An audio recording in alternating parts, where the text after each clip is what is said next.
श्रीमन्महागणाधिपतये नमः। श्री सरस्वत्ये नमः। श्री गुरुभ्यो नमः।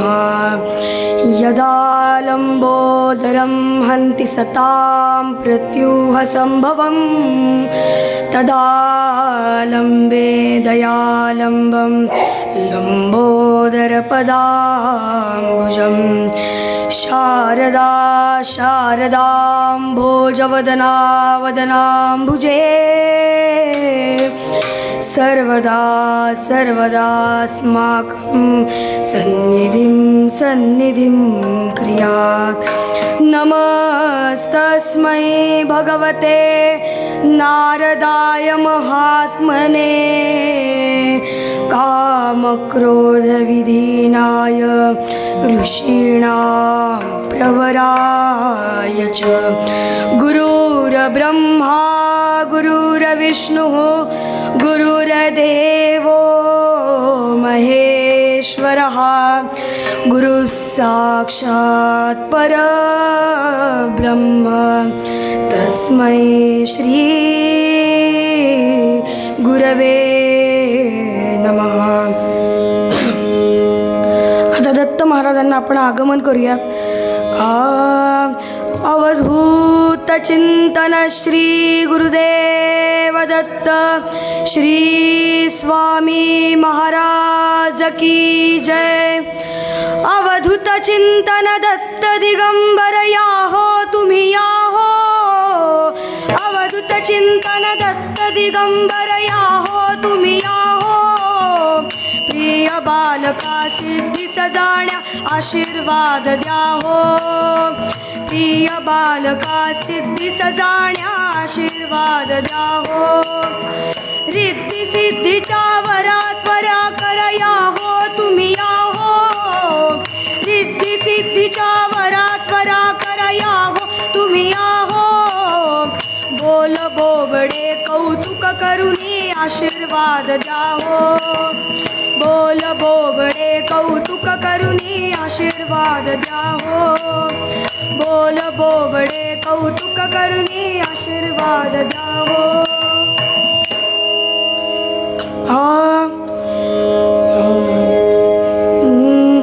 जय जय राम कृष्ण हरी राजा राम। जय जय राम कृष्ण हरी राजा राम। नवनीत सम नवनीत प्रिय नवल विनोद विहारी राजा राम। नवल विनोद विहारी राजा राम। जय जय राम कृष्ण हरी राजा राम। जय जय राम कृष्ण हरी राजा राम। शरणागत दीना चरणी नेई। शरणागत दीना चरणी नेई। करुणा दृष्टी निहारी राजा राम। करुणा दृष्टी निहारी राजा राम। करुणा दृष्टी निहारी राजा राम। करुणा दृष्टी निहारी राजा राम। जय जय राम कृष्ण हरी राजा राम। जय जय राम कृष्ण हरी राजा राम। बालकृष्ण चरणी लक्ष लागो रे। बालकृष्ण चरणी लक्ष लागो रे। बालकृष्ण चरणी लक्ष लागो रे। कीर्तन संगे रंगात देहा वाहो रे। कीर्तन संगे रंगात देहा वाहो रे बालकृष्ण चरणी लक्ष लागो रे बालकृष्ण चरणी लक्ष लागो.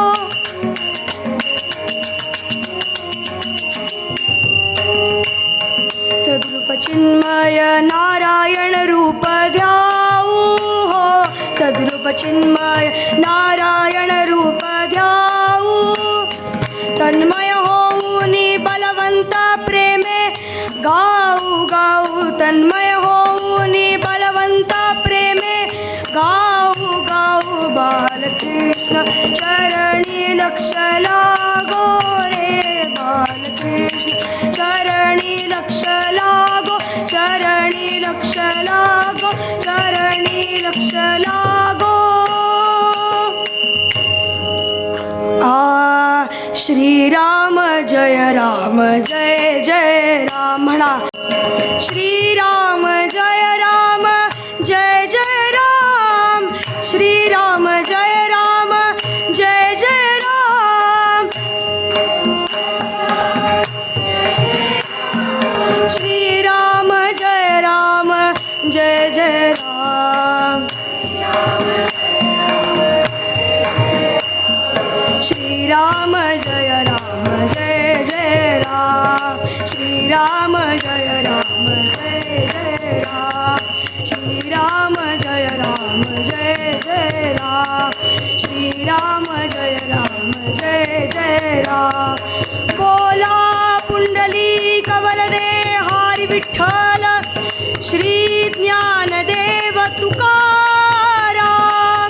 पंढरीनाथ महाराज की जय, माऊली ज्ञानेश्वर महाराज की जय, देवर्षी नारद महाराज की जय, महर्षी वेदव्यास मुनी महाराज की जय, आर्य सनातन वैदिक हिंदू धर्म की जय, गो माता की जय, भारत माता की जय. जय जय रघुवीर समर्थ मंगलमूर्ती मोरया.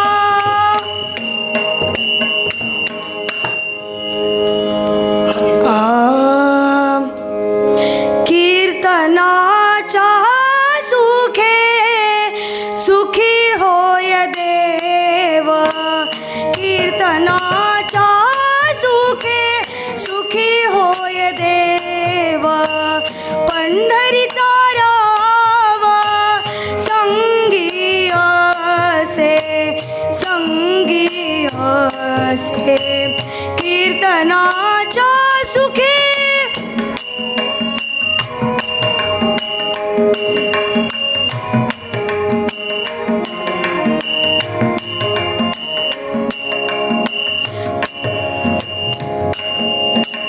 भक्त जाय सदा हरी कीर्ती गात, भक्त जाय सदा हरी कीर्ती गात.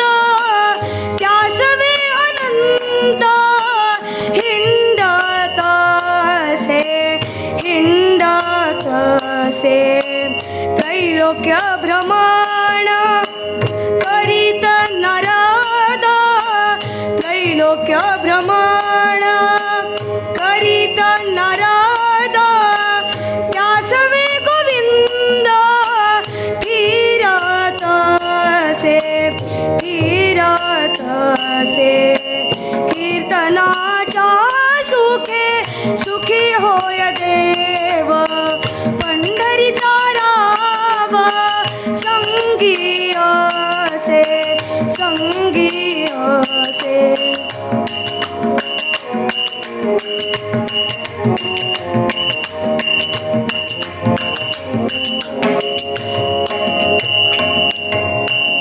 नारद मंजूळ सुस्वरे गीत गाय, नारद मंजूळ सुस्वरे गीत गाय. मार्गी चालत आहे संगे हरी, तुका म्हणे त्याला गोडी कीर्तनाची, तुका म्हणे त्याला.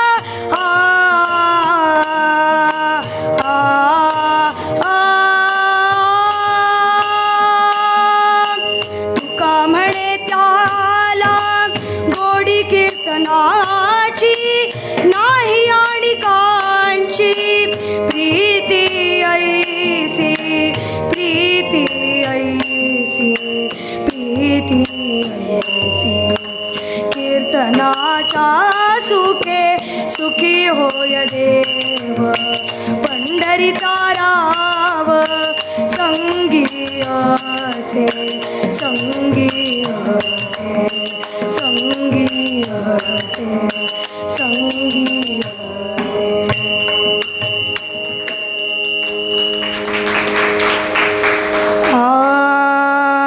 कृते अध्यायतो विष्णुं त्रेतायां यजतो मखैः द्वापरे परिचर्यायां कलौ तत् हरिकीर्तनात्.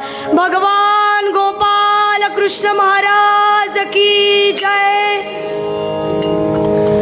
देवर्षी निघाले आणि थेट वैकुंठात पोहोचले. नारायण नारायण नारायण. आणि वैकुंठात पोहोचल्यावर द्वारपालांनी त्यांना अडवलं. द्वारपाल म्हणाले, तुम्ही ज्यांना भेटायला आला आहात तेच येथे नाही आहेत. देवर्षींना आश्चर्य वाटलं. देवर्षी म्हणाले, भगवंत येथे नाही आहेत. म्हणून ते स्वानंद लोकात गेले, कैलासात गेले, ब्रह्मलोकात गेले. श्रोते हो, आपण जर देवर्षींच्या जागी असतो तर आपण काय म्हटलं असतं? जाऊ दे, भगवंत आज भेटत नाही ना, उद्या भेटेल म्हणून असं सोडून देऊन आपण पुन्हा आलो असतो. पण तसं नाही. देवर्षींनी तसं केलं नाही. ते पुढे कुठं गेले असतील तर ते पृथ्वी लोकात आले. त्या पृथ्वीला पूर्ण प्रदक्षिणा घातली. पण भगवंत मात्र कुठंच भेटले नाहीत. पुन्हा ते वैकुंठात आले. द्वारपालांनी त्यांना पुन्हा अडवलं. पण यावेळेस मात्र देवर्षी थांबले नाहीत. ते तिथून त्यांना हटवलं आणि ते आज जाऊन पाहतात तर काय, प्रत्यक्ष भगवंत गोपाल कृष्ण महाराज की जय. भगवंत ध्यानस्थ होते. देवर्षी आजूबाजूला पाहत होते तर त्यांना काही तसबिरी दिसत होत्या. त्यावर भगवंतांना ते विचारतात, भगवंता या तसबिरी कोणाच्या आहेत बरं? त्यावर भगवंत म्हणतात, या तसबिरी माझ्या भक्तांच्या आहेत. माझे भक्त जेथे माझं कीर्तन भजन नामस्मरण करतायत ना, तेथे मात्र मी नित्य असतो, असं भगवंतांनी सांगितलं. देवर्षी म्हणाले, अहो भगवंता, मी तुम्हाला कुठं कुठं शोधलं. स्वानंद लोकात, कैलासात, ब्रह्मलोकात, इतकंच नाही तर पृथ्वी लोकात सुद्धा शोधलं, पण तुम्ही कुठंच भेटला नाहीत. पुन्हा अशी माझी परीक्षा घेऊ नका हो. आणि यासाठी तुमचा कायमचा पत्ता द्या, शुद्ध मराठीत परमनंट ॲड्रेस द्या.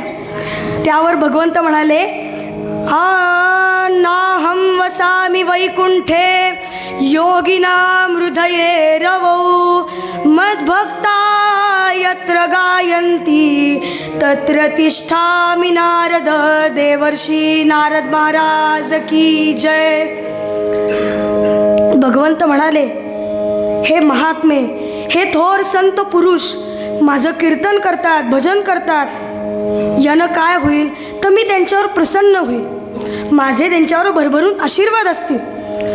त्यावर भगवंत पुन्हा म्हणतात की हे देवर्षी, मी वैकुंठात नसतो अथवा साधू संतांच्या अंतःकरणात असतो असंही नाही. फक्त आणि फक्त माझे भक्त जेथे माझं कीर्तन भजन नामस्मरण करतायत ना, तेथे मात्र मी नित्य असतो, असं भगवंतांनी आपलं स्थान सांगितलं. ह्याच कीर्तन स्थानाचा महिमा सांगणारा संत श्रेष्ठ तुकाराम महाराजांचा अभंग आज मी निरूपणासाठी घेतलेला आहे. संत श्रेष्ठ तुकाराम महाराजांचा अधिकार कवी मोरोपंत एका आर्यातून सांगतात. भगवत भक्ती कराया, भगवत भक्ती कराया, बहुजड जीवांसी जो तुकासी कवी, त्याच्या दुसरा धरणीवरी, त्याच्या दुसरा धरणीवरी, येईल कोण हो तुका कासी कवी राम राम राम हरे हरे राम राम राम राम सीतापते राम राम राम राम रघुत्तम राम राम. महाराज म्हणतात, महाराज समाजाला स्वतःच्या प्रगतीचं साधन सांगतात. मग ती प्रगती म्हणजे 4 बंगले, 4 गाड्या आणि 50 एकर शेती हे नव्हे, तर ती प्रगती म्हणजे आध्यात्मिक प्रगती. आणि त्या आध्यात्मिक प्रगतीचं साधन म्हणजे कीर्तन. कीर्तनाच्या सुखाने भगवंत सुखी होतो. म्हणजेच कीर्तनाच्या सुखाने आपणही सुखी होतो, पण आपल्या समोरील तो प्रत्यक्ष भगवंत देखील सुखी होतो. भक्त जाय सदा हरी कीर्ती गात, त्या सवे अनंत हिंडत असे. आपला भक्त जेव्हा भगवंताचं नामस्मरण करीत असे त्यावेळेस तो अनंत सदैव हिंडत असे. त्रैलोक्य भ्रमण करीत नारद, द्यासवे अनंत फिरत असे. म्हणजे त्रैलोक्यामध्ये देवर्षी नारद जेव्हा भ्रमण करीत असतात तेव्हा त्यांच्यासोबत तो अनंत सदैव फिरत असतो. नारद मंजुळ सुस्वरे गीत गाय, मार्गी चालत आहे संगे हरी. म्हणजेच देवर्षी नारद आपल्या मंजूळ स्वरातून, सुस्वरातून भगवंताचं गीत गात असतात तेव्हा त्यांच्या मार्गातून तो श्री हरी सदैव हिंडत असतो.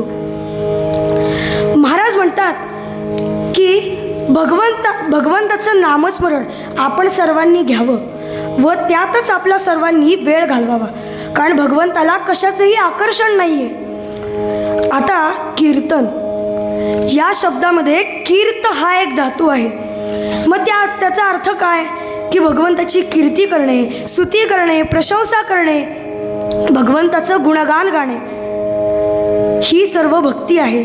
व ही भक्ती नवविधा भक्तीतील द्वितीय क्रमांकाची भक्ती आहे, पण ती गुणाने अद्वितीय आहे. श्रवणं कीर्तनं विष्णोस्मरणं पादसेवनं अर्चनं वंदनं दास्यं सख्यं आत्मनिवेदनं. ही कीर्तन परंपरा खूप जुनी आहे व या कीर्तन परंपरेचे प्रवर्तक श्री देवर्षी नारदच आहेत. अहो 12व्या शतकामध्ये संत ज्ञानेश्वर महाराज, संत तुकाराम महाराज, संत एकनाथ महाराज, संत नामदेव महाराज इत्यादी सर्व संत मंडळींनी भगवंताची कीर्तन सेवा केलेली आहे.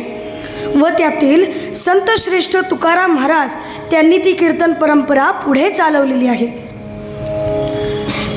मग आपण कीर्तन कसं करावं, तर त्यासाठी कीर्तनाचे 3 प्रकार आहेत: गुणसंकीर्तन, लीला संकीर्तन आणि नामसंकीर्तन. गुणसंकीर्तन म्हणजे काय, तर भगवंताच्या गुणांचे वर्णन करणे. प्रभू श्रीराम कसे एकनिष्ठ होते, एकपत्नी व्रता पती होते, आपलं स्वराज्य सांभाळणारे होते. दुसरं म्हणजे लीला संकीर्तन, भगवंताच्या लीलांचे वर्णन करणे. भगवान गोपाल कृष्ण त्यांना आपण माखन चोर म्हणतो, मग ते खरंच चोर होते का, तर नाही, ती त्यांची लीला होती. आणि तिसरं म्हणजे नामसंकीर्तन, भगवंताचे सतत नामस्मरण करणे. संत गोरा कुंभार त्यांनी भगवंताचं किती नामस्मरण घेतलं. अहो त्या चिखलात त्यांनी आपल्या मुलाला कधी चिरडलं हे सुद्धा त्यांना समजलं नाही.